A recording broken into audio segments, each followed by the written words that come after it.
প্রিয় শিক্ষার্থী, আমি আপনাদেরকে এখন একটা ম্যাজিক দেখাবো। আর এই ম্যাজিকটা হচ্ছে জাস্ট আপনি দেখবেন যে একটা নাম আর একটা নামের সাথে শুধু আপনি মিলাবেন। মিলানোর শেষে আমরা একটা চমৎকার জায়গায় গিয়ে উত্তীর্ণ হব। তার আগে আপনাদের প্রথম কাজ হচ্ছে আমার সাথে শুধু মিল খুঁজুন। আচ্ছা, আপনারা দেখুন যে এখানে কিছু নাম দেওয়া আছে, যে নামগুলো আপনারা চেনেন। একটা নাম হচ্ছে ইলিয়াস কাঞ্চন, আমিন খান, বাপ্পি চৌধুরী, বুলবুল আহমেদ, জাফর ইকবাল, শাকিব খান, অমিত হাসান, শাকিল খান, হিরো আলম, অপু বিশ্বাস। এই নামগুলো আপনারা অবশ্যই চেনেন। এই নামগুলো হচ্ছে সবাই মোটামুটি আমাদের চলচ্চিত্রের সাথে জড়িত নায়ক নায়িকা। তারা দু একজনের নাম হয়তো নাও চিনতে পারেন, তবে সমস্যা নেই, তাদেরকে প্রয়োজনে আপনি একটু গুগলে অথবা ইউটিউব থেকে দেখে নিতে পারেন। তো এখন আপনাদের আমি একটা কাজ দিব। কাজটা হচ্ছে, দেখেন ঠিক এর পাশে কিছু নাম লেখা আছে, ইংরেজি নাম। এখন কাজটা কি আপনাদের কাজ হচ্ছে এর সাথে একটু মিল খুঁজবেন, যে কেন ভাই এটা এখানে নামটা দিল। তো এই মিলটা যদি আপনি পেয়ে যান, তখনই আমাদের আসল গেম শুরু হবে। আচ্ছা আসুন দেখি। আচ্ছা, Milan Ilias Kanchan, John Keats, Amin Khan, Charles Lamb, Bappi Chowdhury Blake, Bulbul Byron, এভাবে আপনারা মিলাইতে পারবেন না। আচ্ছা আসুন, আপনাদের এই মিলানোর ক্ষেত্রে আমি একটু সহযোগিতা করি, দেখি মিলে কিনা। আচ্ছা, তো আচ্ছা আপনারা চিন্তা করেন তো, এখানে দেখেন দেখা আছে কাঞ্চন কিডস, মিল পেয়েছেন? হ্যাঁ, কে আর কে অর্থাৎ ক আর ক অর্থাৎ কাঞ্চনের সাথে মিলে হচ্ছে কিডস। এরপর দেখেন আমিন খান, আমিন খানের সাথে ল্যাম্প। আচ্ছা, এটা কীভাবে মিলাবো? প্রথমত দেখেন, আমাদের এখানে আমিন একটা পেশা, যে পেশার লোকজন নর্মালি কী করে, তারা ওই জায়গা জমি এগুলো লম্বা নাকি ছোট নাকি কি এগুলো মাপজোক করে। আচ্ছা, আরও একটা বৈশিষ্ট্য দিয়ে আপনি মেলাতে পারবেন, সেটা হচ্ছে আমিন খান বাংলাদেশের চলচ্চিত্র জগতের সবচেয়ে হ্যান্ডসাম এবং সুদর্শন নায়ক। তার মানে হ্যান্ডসাম এবং সুদর্শন হতে গেলে সবচেয়ে লম্বাও হওয়া লাগে। ফলে আমিন খানের সাথে আমরা মিলাইছি চার্লস ল্যাম্ব। আচ্ছা, এরপর মিলান তো বাপ্পি ব্লেক, মেলে না? হ্যাঁ, তবে বি আর বি মেলে, অর্থাৎ বাপ্পি ব্লেক মেলে। আচ্ছা, একই ব্যাপার বুলবুল বায়রন, এক্ষেত্রেও তাই। এখানেও বি, এখানেও বি, অর্থাৎ বুলবুলের সাথে বায়রন মিলে যায়। এবার দেখেন জাফর ইকবাল কলরিস, এটা আবার কিভাবে মিলবে? আচ্ছা, যদি না মিলে ধরে নেন আমাদের পড়ার সাথে একটা মিল আমরা জোর করে খুঁজে নেব। যেমন দেখেন এস.টি. কলরিজ একজন আফিমখোর বা মাদকাসক্ত কবি ছিলেন।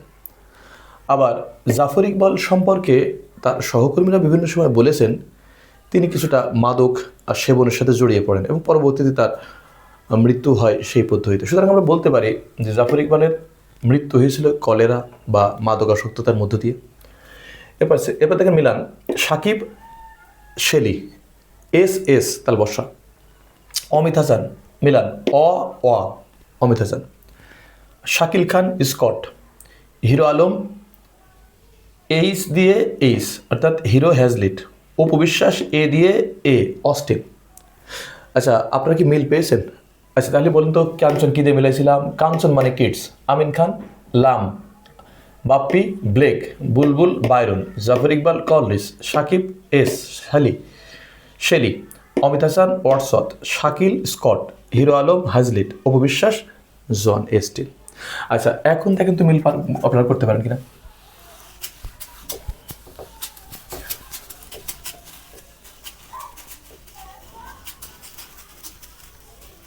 আচ্ছা, আপনারা একটু মিলান দেখেন আপনারা কি বলছিলেন। আচ্ছা, আপনি এর সাথে কারে মিলাইছিলাম? এই কাঞ্চনের সাথে কিডস মিলাইছিলাম। আমিন খানের সাথে মিলাইছিলাম কি একটু বলেন আপনারা? আমিন খান লম্বা ল্যাম্ব। বাপ্পি কি মিলাইছিলাম? বি, বি দিয়ে আছে ব্লেক। বুলবুল কি মিলাইছিলাম? বি, বি দিয়ে আছে বায়রন। জাফর ইকবাল কি মিলাইছিলাম?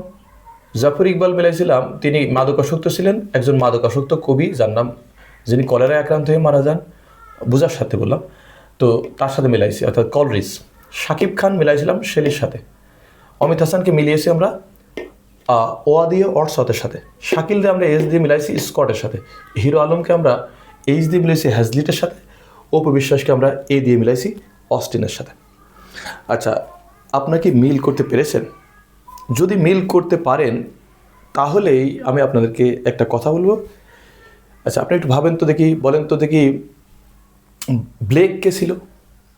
মিল পাননি? বি দিয়ে বি অর্থাৎ ব্লেক বাপ্পি। আচ্ছা বলেন তো হ্যাজলিট কে ছিল? এইচ দিয়ে এইচ, অর্থাৎ হিরো আলম।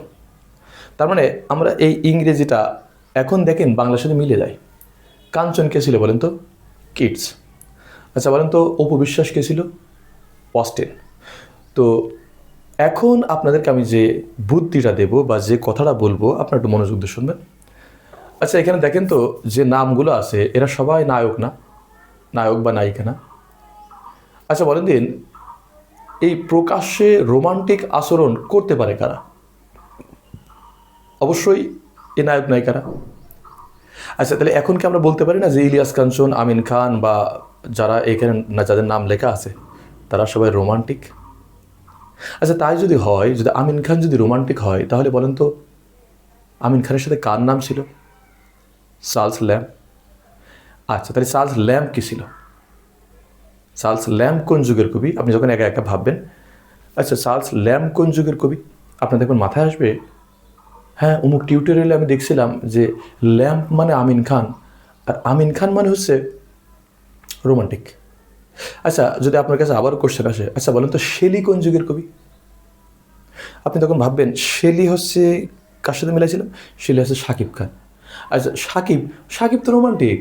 দ্যাট মিনস অর্থাৎ রোমান্টিক যুগের কবিদের নাম যদি আমরা এই নামগুলো মনে রাখি এবং তাদের সাথে শুধুমাত্র ওদের নামটা কীভাবে মিল খুঁজে পেয়েছিলাম ওটা মনে রাখি, তাহলে আমরা এই যুগের সকল কবিদের নাম মনে রাখতে পারবো।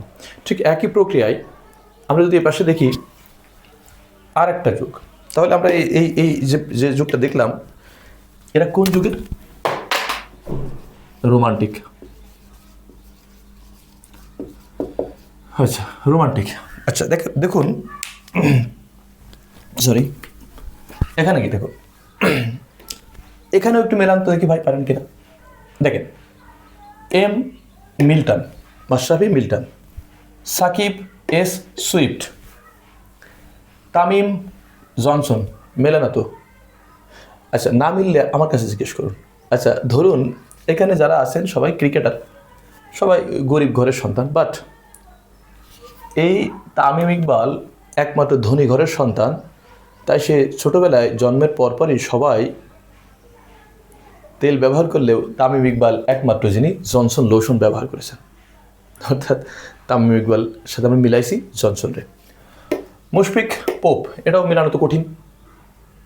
আমার কাছে সহজ উপায় হচ্ছে যদি আপনি পোপের দিকে তাকান দেখবেন যে এই নামগুলোর ভিতরে সবচেয়ে ছোট নাম হচ্ছে পোপ। আচ্ছা তাহলে কি আমরা বলতে পারি না আমাদের প্লেয়ারদের ভিতরে, খেলোয়াড়দের ভিতরে সবচেয়ে ছোট বা খর্বকায় বা বলা যায় যে তিনি একটু গড়নে ছোট মুশফিকুর রহিম? তাহলে ছোট ছোট অর্থাৎ মুশফিক ছোট, পোপো ছোট। রিয়াদ, রিয়াদের মিল কই? রিয়াদের মিল হচ্ছে লাস্টের ডি থেকে ড্যানিয়েল ডিফো। আচ্ছা মিরাজ, মিরাজের মিল কই? মিরাজের কোনো মিল নাই। তাহলে মিরাজ কী করতে হবে? কী করতে হবে মিরাজকে নিয়ে? আমরা ধরে নিই মিরাজ দেখলেই বোঝা যায় যে উনি অনেক মোটামুটি বুদ্ধিমান এবং বেশ চতুর টাইপের। তো আমরা যারা গ্রাম অঞ্চলে বেড়ে উঠেছি তারা ছোটোবেলায় গরু চড়াতাম, আর যারা গরু চড়াতো তারা প্রত্যেকেই পরবর্তীতে বুদ্ধিমান হিসেবে পরিগণিত হয়েছে। তো এই মেরাজ তিনি যেহেতু খুলনা অঞ্চলের, আমাদের এই অঞ্চল অর্থাৎ খুলনা অঞ্চলে গরু চড়ানোর প্রবণতা বেশি আছে, তো আমরা সহজে মেরাজকে গ্রে বানাতে পারি গরু থেকে। আমি দুঃখিত যে মেরাজ গরু না, গরু না, আমরা পড়ার সাথে ধরে নিচ্ছি তিনি একসময় গরু চড়াতেন, তাহলে মেরাজ গ্রে। তারপরে তাসকিন, তাসকিন তো আসলে মিলানো কঠিন। আচ্ছা আমরা আপনারা মনে করেন তাসকিন না বলে আমরা আমাদের পড়ার সাথে বলতে পারি তাসকন। যদি তাসকন বলতে পারেন তাহলে দেখবেন কনগ্রেভ হয়। আচ্ছা এরপর দেখবেন নাসির, নাসিরকে মিলানো ওর সাথে নাম আমরা দেওয়া হয়েছে ফিল্ডিং। এটা হয়তো আর নতুন করে কিছু বলার নেই। নাসির হোসেন বাংলাদেশ ক্রিকেটের সবথেকে বড় ফিল্ডার। রুবেল, রুবেলের মিল হচ্ছে আর আর আর, অর্থাৎ রুবেলে আর রিচার্ডসনে আর। সৌম্য সরকার, সৌম্য সরকার কীভাবে মিলাবেন? দেখেন সৌম্য সরকার এডমুন্ড বার্কার, সরকার আর বার্কার। তবে সতর্কতার সাথে আমরা প্রয়োজন নাই বলে এই বার্কারের আরটা কেটে দিচ্ছি। তার মানে আমরা বলতে পারি সৌম্য সরকার এডমুন্ড বার্ক। এরপর দেখেন মুস্তাফিজুর রহমান। আচ্ছা মুস্তাফিজ মনে রাখবেন মুস্তাফিজ হচ্ছে বাংলাদেশের গোল্ড, ডায়মন্ডও বলতে পারেন, কিন্তু আমাদের ডায়মন্ড প্রয়োজন নাই। মুস্তাফিজ হচ্ছে আমাদের গোল্ড। এই কারণে আইপিএল, পিএসএল এবং বিশ্বের সর্বত্র তার চাহিদা আকাশচুম্বী। আপনারা জানেন যে বর্তমান গোল্ডেরও চাহিদা কী অবস্থা। ফলে মুস্তাফিজ গোল্ড স্মিথ। আরও একটা কথা মনে রাখতে পারেন যে মুস্তাফিজের বাপ একসময় গোল্ডের বিজনেস করতেন, যেহেতু সীমান্ত এলাকায় বাড়ি, অথবা তার বাবা ছিলেন একজন স্বর্ণকার গোল্ড স্মিথ। লিটন কুমার দাস। লিটন কুমার দাস একটা অদ্ভুত ক্যারেক্টার বাংলাদেশ ক্রিকেটের। উনি অসাধারণ ক্রিকেটার, বাট উনি কবে ভালো খেলবেন এটার জন্য দর্শকরা আকাঙ্ক্ষায় থাকে। তো যদি কেউ নতুন করে ক্রিকেট ফলো করা শুরু করে, তাহলে তার মনে হবে যে এই ছেলেটা ন্যাশনাল টিমে কি নিজের সেরা পারফরমেন্স বা অতীত বানিয়ে বানিয়ে বলে ঢুকেছে। তো হতেও পারে এরকম যে উনি বলতেন যে আমি এমন ভালো খেলি, ও খেলি, এ খেলি। এটা শুনে শুনে হয়তো বিসিবি তাকে সুযোগ দিয়েছে, কিন্তু বিষয়টা মোটেও তা না। তিনি আসলেই বাংলাদেশের one of the finest batsman. তো তাইলে ওর নামের সাথে বানিয়ে কেন? ওই যে অনেক দর্শক মনে করে তিনি হয়তো বা বানিয়ে বানিয়ে ভালো খেলি এটা বলেই জাতীয় দলে আসছেন। তো দেখেন মমিনুল হক। মমিনুল হকের সাথে আমরা যে নামটা ব্যবহার করেছি তার নাম হচ্ছে ড্রাইডেন। তো যেহেতু ড্রাইডেন ব্যবহার করেছি, তো ড্রাইডেনের ক্ষেত্রে যেটা ঘটবে, কিভাবে মিলাইছি দেখেন। এই মমিনুল হক মোটামুটি বলা যায় যে উনি সবসময় চেহারাটা কেমন ড্রাই করে রাখেন, সবসময় এক ধরনের হতাশা বা মনে হয় যেন দুনিয়ার প্রতি তার কোনো আগ্রহ নেই। তো আমার কাছে মনে হয়েছে ওনার দিনগুলো কাটে ড্রাই অবস্থায়। এখান থেকেই মমিনুলকে আমরা ড্রাই দিন বা ড্রাই ডেন বলেছি। আচ্ছা, তো আবার একটু আমরা দেখি কী কী মিলাইছি। দেখেন মাশরাফির সাথে আমরা এম দিয়ে মিল্টন, সাকিবের সাথে এস দিয়ে সুইফট, তামিমের সাথে তামিম বড়লোকের ছেলে, তাই তিনি জনসন লোশন ব্যবহার করতেন। মুশফিক ছোট প্রকৃতির একজন ক্রিকেটার, ওর নামের সাথে আমরা ছোট একটা নাম যুক্ত করেছি। রিয়াদ ডি দিয়ে ড্যানিয়েল ডিফো। মিরাজ ডেফিনেটলি অনেক বুদ্ধিমান, ফলে তিনি একসময় গরু চড়িয়েছেন বলে আমরা ধরে নিই। কনগ্রেভ, নাসির ফিল্ডিং, আমরা ধরে নিচ্ছি ফিল্ডিং। আচ্ছা, রুবেলের আর দিয়ে রিচার্ডসন, সরকার বারকার বলছিলাম, পরবর্তীতে আমরা আর কেটে নিয়েছি। মুস্তাফিজ বাংলাদেশের গোল্ড স্মিথ। লিটন বানিয়ে বানিয়ে বলেছেন, ফলে বানিয়ান। আর মমিনুল তিনি সবসময় সারাদিন মুখটা ড্রাই করে রাখেন। ফলে আমরা এখন এটা মুছে দিয়ে ট্রাই করব যে এই নামগুলো আমরা আসলে পারি কিনা। দেখা যাক আমরা কী করতে পারি।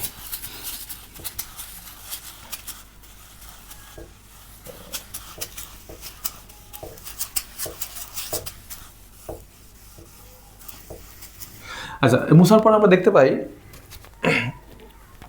যে এখানে মাশরাফি, আমরা যদি বলি মিল্টন। আচ্ছা, মাশরাফি আর মিল্টনের ভিতরে একটা মিল আছে, আপনার এটা বলা হয় না, সেটা হচ্ছে যে দুইজনই প্রতিবন্ধী। এখন এটা শুনে হয়তো আপনি মন খারাপ করুন, দুজন প্রতিবন্ধী মানে দেখেন মাশরাফির হাঁটুতে প্রায় 7টা অপারেশন হয়, তার মানে আমরা ধরে নিতে পারি তিনি একটু পায়ে প্রবলেম নিয়ে চলাফেরা করেন। মিল্টন যিনি ছিলেন উনি কিন্তু অন্ধ ছিলেন। আচ্ছা, মাশরাফি মিল্টন, সাকিব সুইফট, তামিম বড়লোকের পোলা জনসন, মুশফিক ছোট টাইপের পোপ, রিয়াদ ডি দিয়ে ডিফো, এরপরে মিরাজ চড়াইতেন গুরু, তাসকিন কনগ্রেভ, নাসির ভালো ফিল্ডিং, রুবেল আর দিয়ে রিচার্ডসন, সরকার বারকার, অর্থাৎ সরকার মানে Burke, Mustafiz Goldsmith, Liton Bunyan, Mominul Dryden. আচ্ছা, আপনারা অবশ্যই মিল করতে পারছেন। আচ্ছা, এখন আপনাদের সাথে আমার যে কথাটা সেটা হচ্ছে এরা কারা। দেখেন এরা সবাই হচ্ছে আমাদের জাতীয় ক্রিকেটার। এখন এই নামগুলো কেন লিখলাম? এই নামগুলো লিখলাম এদেরকে আমার প্রয়োজন একটা বিশেষ কাজে। ক্রিকেট মানেই ক্রিকেটের সাথে কিন্তু ধারাভাষ্যকার একটা শব্দ বারবার ব্যবহার করে, classical Liton, classic shot, classic cover drive. সুতরাং আমরা বলতে পারি এই নিউ ক্লাসিক্যাল মানে ক্রিকেটার।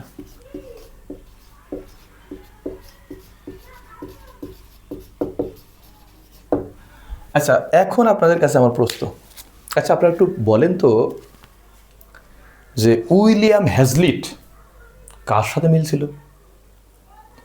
খুঁজে দেখেন এইচ দিয়ে কে আছে আমাদের এই দুটার ভিতরে, পেয়েছেন মনে হয় হিরো আলম। আচ্ছা, হিরো আলম যেহেতু নায়ক, তার মানে উইলিয়াম হ্যাজলিটও নায়ক, অর্থাৎ উইলিয়াম হ্যাজলিটও রোমান্টিক। আচ্ছা, আপনারা খুঁজে নেন তো গোল্ড স্মিথ কে ছিল? গোল্ড স্মিথ দেখবেন অবশ্যই আপনারা জানেন বাংলাদেশের গোল্ড মুস্তাফিজুর রহমান। আচ্ছা, মুস্তাফিজ কি ক্রিকেটার? আচ্ছা, ক্রিকেটার মানে কি নিউ ক্লাসিক্যাল? তাহলে গোল্ড স্মিথ কোন যুগের কবি? বুঝতে পারছেন নিশ্চয়।